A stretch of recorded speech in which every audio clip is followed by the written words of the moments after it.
Hello? No? Another one. Yeah.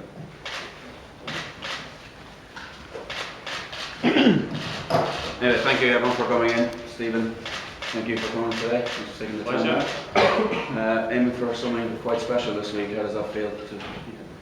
Yeah, I think it was sort of the same feeling as last year. I'm going to approach it the same as last year, where not try and put too much pressure on myself and just go out and enjoy it. And hopefully come Sunday I'm in position to give it a good go. You had a good final round there.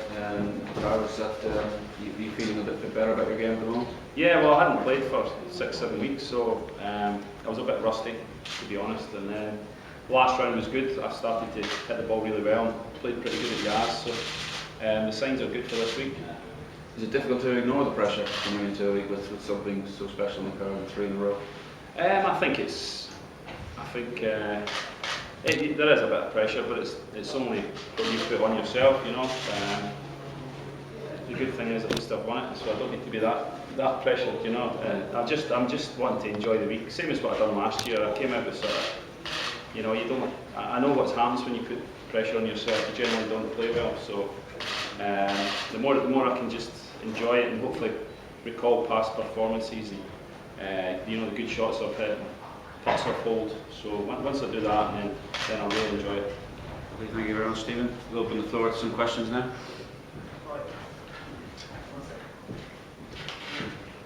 Anyway, yeah, Graham. Stephen, welcome back to Dubai. In some ways, is it a little bit easier for you because you've done the defending champion thing and you've won it again? So, in a little way, is the pressure off a bit because you know what it feels like? I hope so. That's my plan, is to try and not put myself under any pressure. I mean, I'd love to make it 3 in a row. Don't get me wrong. You know, to win last year on the 25th anniversary was special with the field and you know, with the sort of history behind it. So. You know, I take a lot of confidence from that, and it's set up sort of my best year. So I'm hoping to just keep building on it. And it's a course I play well, so I'm hoping to just not think too much about it and just get on with playing golf, really. And again, because it is another very strong field, does that help as well, focused a lot?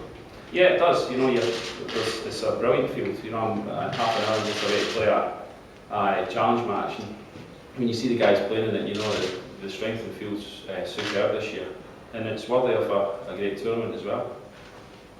Yeah, you in the back. Stephen, when you have such a good year as you had last time round, do you readjust these set targets for the year to win again?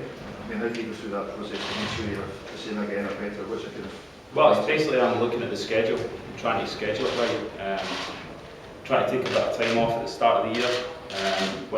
I'm going to be playing quite a bit in America as well, and you know, I want to be fresh for the end of the year for when the Ryder Cup campaign starts again, basically. So, you know, try and get into contention on the weekend at the majors. Try and plan schedule in those ones, and then be as fresh as I can be for the last sort of 3 months of the year.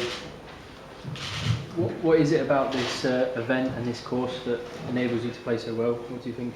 I don't know, I wish I knew what it was, and then I could apply it at other places. But I think it's just familiarity. I'm very familiar with the course. I play it a lot, come out on holiday a lot. You know, it kind of suits my eye. It's quite an old-fashioned course. It's, you know, you have a lot of dog legs, a lot of shaped shots. So kind of the way I grew up playing the game was to shape it quite a bit both ways. So I think it's just a really fair golf course, that something I can maybe read the putts and stuff like that as well. You get certain places where you know, everything seems to click for you, and I feel good coming here, and I really enjoy playing the course, and I love coming to Dubai. So you're in a happy state, and that always helps. Joy at the back. Hi, Stevie. At Yas, when you were playing the Pro-Am that day, there were quite a few holes where you were hitting it past Rory actually. Is that something new? Have you added some distance to your drives, or we didn't just compare it before and we just saw it on that day? I think, well, that was a Sunday, you know, in a Pro-Am format. I think I'll be doing well if I hit past Rory when he's when he plays at his full strength. You know, he's a great player, great ambassador for the game. But I'm hitting the ball a lot further just now. But if I can get to his standard, I'll be very happy.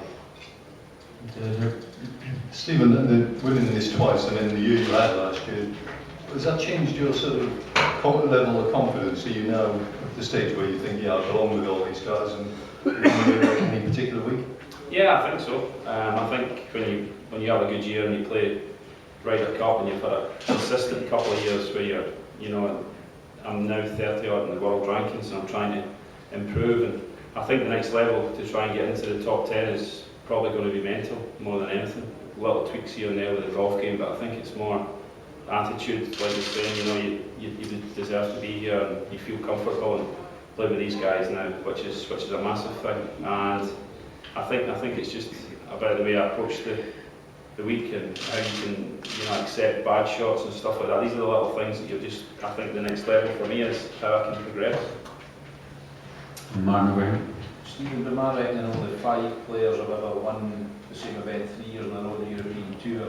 Woods, Faldo, Woosnam, Monty and everybody else. I mean, does that list show how difficult it is, and what would it mean to you if you could join that list? Well, 5 exceptional players, number ones in there, former number ones. It is hard to do, and I've got a chance to do it, and that's why I'm not really. I know that just shows you how hard it is. So, I've got expectations for what I want this week, but I'm not going to put myself under any more pressure to be it. If it happens, brilliant. If it doesn't, I'm not going to. As long as I give my best shot at the start of the week and I give 100% on everything, that's all I can do. But again, I just want to be in contention again on the Sunday. Just to go back to how much you like the course, the back 9 in particular seems to be your favourite back 9 in golf, favourite 9 in golf. How much confidence does that give you when you go into that back 9 knowing you can play it so well? Well, I don't really. I never think it like that. If you know what I mean. It's just I've had a couple of really good low scores on it, and it's these things don't happen very often in golf careers where you can finish 10 under for the last 10 or 8 under for the last 9, which I've managed to do around here. But it's all down to seeing. It obviously suits my eye, and I wish I could play the front 9 like that. That's why I've been playing the front 9 more often this time when I've been coming here.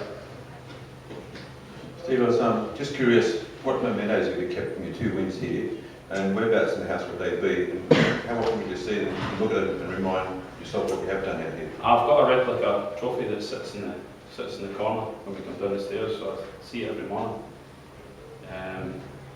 It's just because I can't put it anywhere it's that heavy, so it has to sit in the ground. But yeah, I've got a nice picture. I've got a couple of nice pictures and just the trophy. That's it. You've got intention to move that trophy elsewhere? Yeah, I'm doing one of my rooms up, so it's going to go in there eventually. Derek in the back. Stephen, you mentioned playing more in America, perhaps leading up to the Masters. What events will you be playing in? And just looking back at your 3rd round from a distance of 12 months, so how do you view it now? When I look at it now, it's outrageous really when I think about it, because I was not even in the tournament, really, and then I hit one shot at 9, pretty close, and then it just seemed to. Everything just went, even when I'm coming down 16, I love the shot at 16, and it was Jamie Donald. I can still remember every shot. It's one of those ones that doesn't happen very often. And I remember Jamie Donaldson hitting a putt from the same bit as me, and it was so fast and quick, and I just hit the perfect, probably one of the best putts I've hit. It just went right in the middle at the perfect pace, and then I knew kind of from there you've got a chance of the last 2 as well. And to get up and down at the bunker over 20 foot, I thought it was just surreal, and that basically set me up for giving a chance on the Sunday. But going back to America, I'm going to try and play. I'm playing the Honda, hopefully, and Doral. I'm trying to get invited into the Valspar after that. Then I'm out for the Masters. I'm not playing before the Masters. Then it's back out for the match play in the Players, the US Open, and I'm hopefully going to play the week before Firestone this year, because I kind of struggle when I get to Firestone just with, there's always been a gap after the Open, so I'm going to try and hopefully play it there before that, and then finish with the PGA. So I've only really scheduled up to the PGA, and then I want to see what I'm going to do regarding Ryder Cup points when that starts. So I want I want to be really fresh after that for the final 4 series and stuff like that, to give it a good go again. You'd equal Ernie Els' most win record here if you were to win. I mean, how big a motivation is that? And do you think about the records and things like that coming into an event? No, I don't really think about records, to be honest. I mean, I'm just, you know, you come to every tournament and you hopefully, all you can do is prepare properly to win. You know, that's what you do every week, and it doesn't happen very often. You know, that's the kind of nature of the game. But all I'm doing is you set your game plan out, you get the right clubs for the week, and you know, and you hopefully you get a break here and there, and all you can ask for is you're in contention coming down the back nine on the Sunday. You know, and I'll be doing that. I've done it last week, I'll be doing it this week, and I'll be doing it in Malaysia. It's nothing. I think when you start to get outside agencies and you start to try too hard and you start to pick targets and records, I think you can come away from the fact you can let yourself get distracted. I think it's a simple game of just trying to get out there and shoot as low as you can. You know, my goals every week is to have as many birdies as I can, really. But to be up with those names, how big a deal is that? Yeah, well, it's great to be associated with them, isn't it? I've earned my place to be associated with them, so I can't change it now, it's there. The only thing I can do is add to it, and I would love to. So that's why I'm here to try and give it my best shot again.